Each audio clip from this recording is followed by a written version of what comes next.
We are now today inside of China seeing the world's largest revival. It's not even close to anywhere else when it comes to numbers. Numerically, we are seeing more people saved in China than anywhere else in the world.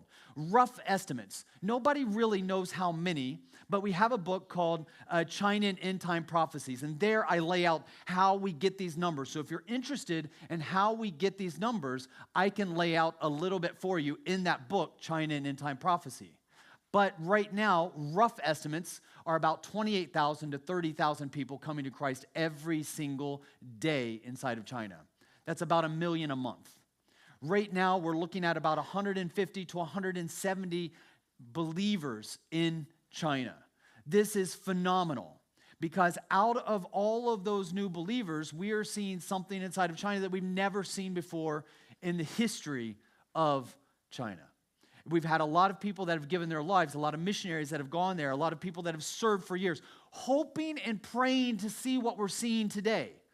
I have, in many ways, even though I've been there for a little over 20 years, I feel like I've just arrived in China. In fact, the longer I'm in China, the less I know about China. Anybody that has been to China will know that the longer that you're there, the fewer things you understand. The biggest oxymoron I think I've ever heard in life is someone that says, I'm an expert on China. An expert on China is a very difficult thing. Most people, when they think of China, they might think of Jackie Chan. They might think of this monolithic nation, right, where everybody speaks the same language, they kind of look the same, but that's actually not the situation. You see, Eastern China is as different from Western China as England is from Russia. Different language, different history, different culture, different foods.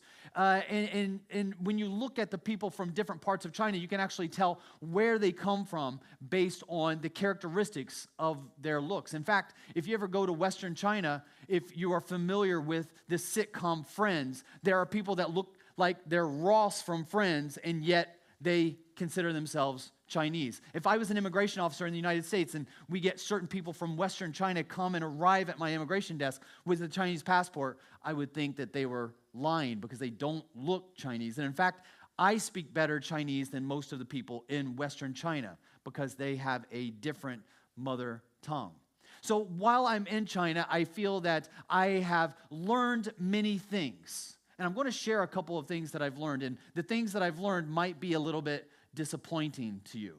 Because out of those revivals, what I have learned more than anything is that than I do today. When I first arrived in China, I thought that I was going